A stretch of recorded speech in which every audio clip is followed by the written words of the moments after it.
Christophe, comment ça va? Bonjour mon petit Nico. Oh mon ami Christophe, ça me fait plaisir de te voir, dis donc. Ouais, Nico, T'es beau comme un roc là. Ouais, ça a sorti les bras, les Bon, et il fait tellement chaud chez toi. C'est vrai. Les amis, bonjour à tous. J'espère que vous allez bien. Et puis, Chris, tu vas bien toi? Ça va très bien. Eh ben, comme toujours, nous on va très bien. Surtout quand tu nous présentes toujours des beaux produits. Ah oui, je suis très content de venir chez toi voir des découvertes et voilà, c'est toujours un plaisir. Ok. Alors dis-moi. De magnifiques Splendor BC1, upgradé avec un boomer de SP1, on expliquera tout à l'heure. Ouais. Donc voilà. Alors enceinte, bon, très connue, qui ont une belle carrière. 1971, je crois, 1989. Donc ça fait quand même 18 ans. Et quand même, ouais. Oui. Très bon produit conçu pour la BBC. Ouais. Alors on trouve une enceinte de taille et de présentation assez similaire, mais un petit peu différente chez Rogers, la Studio One. D'accord. Voilà, Studio One qui est sortie en 2 voix et en 3 voix. Alors là, je parle de la Studio One en 3 voix. D'ailleurs, Chris, une petite parenthèse, mais à la BBC, en fait, ils ont utilisé donc du Splendor, du Rogers et quoi d'autre comme... C'était un cahier de charge en fait de la BBC. Et il y a eu d'autres marques comme Chartwell, par exemple, qui ont fait la Rogers LS35 pour pareil, avec les mêmes spécifications. Ok. Voilà, ok. Donc là ici, donc Splendor BC1. Ouais. Voilà. Une enceinte, on va dire, grosse bibliothèque. Voilà. Alors, si on commence par le bas, basse réflexe. Ouais.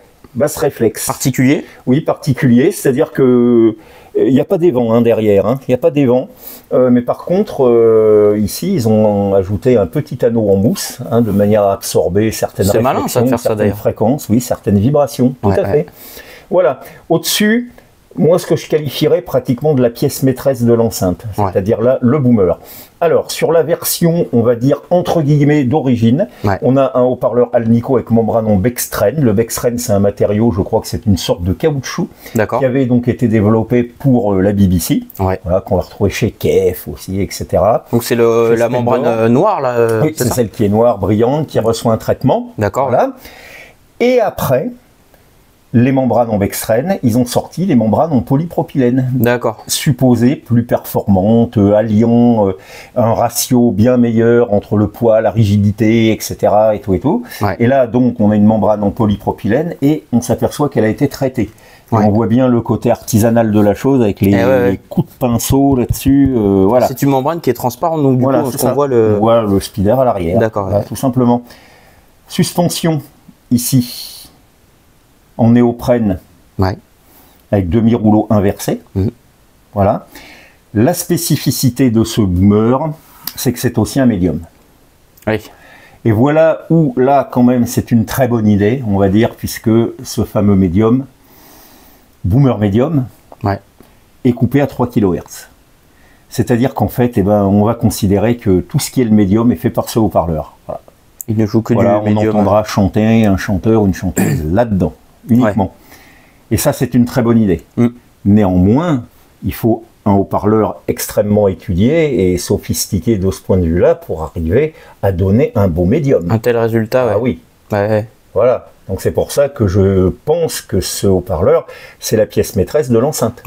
Alors, ici, il est en version, on va dire, SP1, et ça, c'était une upgrade que proposait Splendor en Angleterre. Il proposait cet upgrade-là.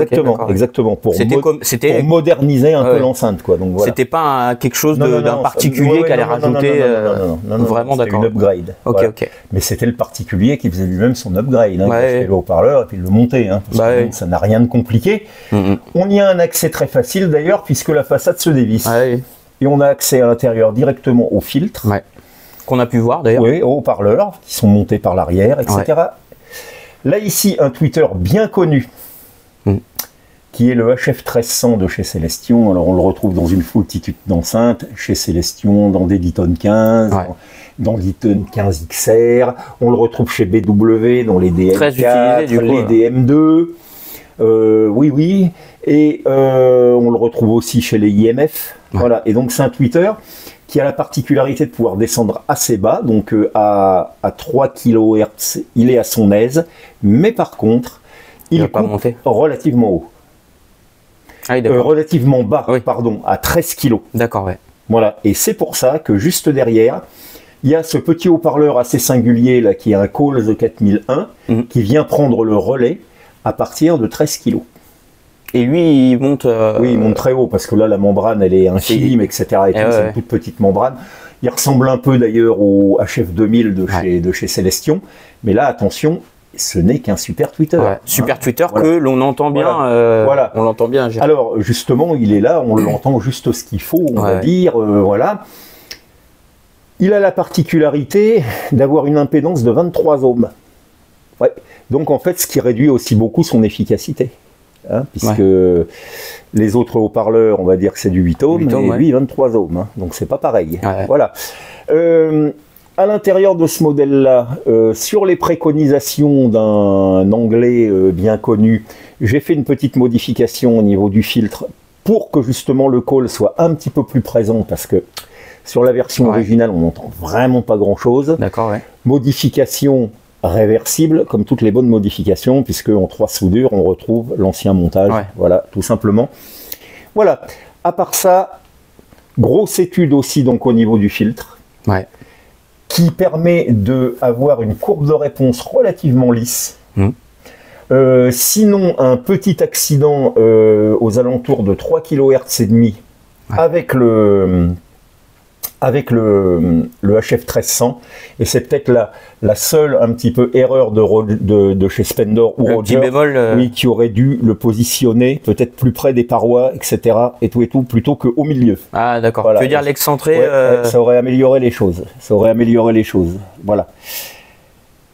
Une très belle courbe de réponse, en tout cas. C'est les Anglais champions pour les filtres. Voilà. Donc, parce que le filtre dedans, il n'y a pas d'électro. Voilà, on l'a vu encore ce matin. Justement, le filtre est de qualité. A priori, je dis bien a priori, il n'a pas à être recapé parce qu'il n'y a aucun chimique. Dedans, il n'y a aucun chimique. Donc voilà. À part ça, beaucoup de travail a été effectué au niveau de la caisse.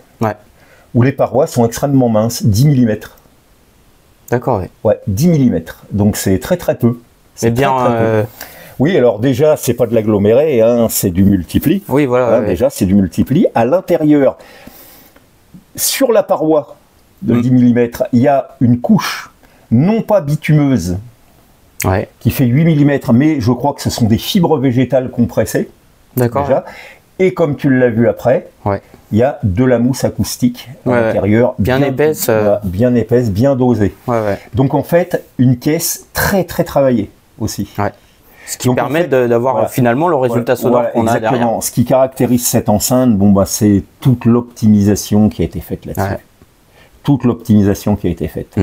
Vraiment, chaque détail, on va dire, a été pensé pour en faire une enceinte la plus droite possible, avec les meilleurs timbres, etc. et tout, avec un haut-parleur spécialement étudié, un autre haut-parleur qui a tout à fait sa place, la bonne idée du super tweeter. Ça, c'était pas mal, ingénieux quand même, mais bon... donc là, on a une 2 voix et demie. Une 2 voix et demie. Voilà, on va dire comme ça, une 2 voix et demie. Bon, c'est pas tout à fait ce qu'on entend habituellement par 2 voix et demie, parce qu'on parle plutôt pour les JM Lab avec leur double bobine, 2 voix et demie.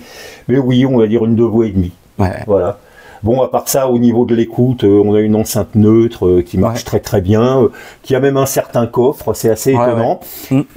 Lui trouver un bon ampli pour exploiter toutes ses qualités, elle mérite vraiment, là on l'a fait marcher avec un Kenwood K7100. Ça se marie très bien. Ça marche très bien, moins bien avec le Denon, juste avant. Denon trop... c'était pas dans le style des enceintes. Non, ça allait pas du tout. Dans le style des enceintes, voilà. Tu voyais que c'était péchu, mais trop agressif. Donc, un beau médium, Voilà, donc très belle enceinte, très bonne enceinte. Et puis qui fonctionne très bien également. À conseiller si on en trouve une en bon état. Si on en trouve une en bon état, vraiment à conseiller. Il y a des beaux caches avec un beau tissu. On peut le montrer d'ailleurs. Hop. Voilà. Alors. Un beau cache avec un tissu vintage, pas trop épais, dans le style de l'époque, un peu plastifié, Voilà.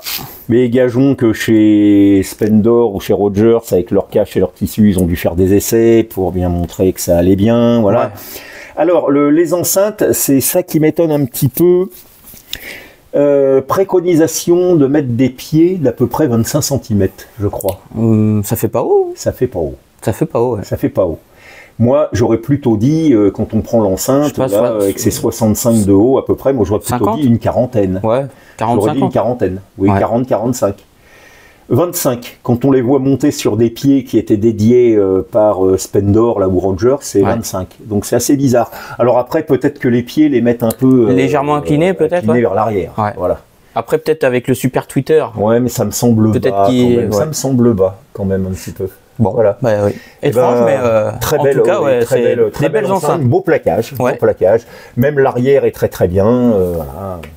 Le petit arrière, voilà. Ouais, de toute façon, tu veux la tourner? Tu veux la tourner? On la tourne avec leur numéro de série, etc. et tout. Voilà. Hop là. J'ai failli me froisser un muscle, dis donc, avec la sourde. Eh ben, dis donc. Donc ça, voilà. Donc Spendor. Voilà, une belle plaque arrière également, une belle plaque arrière.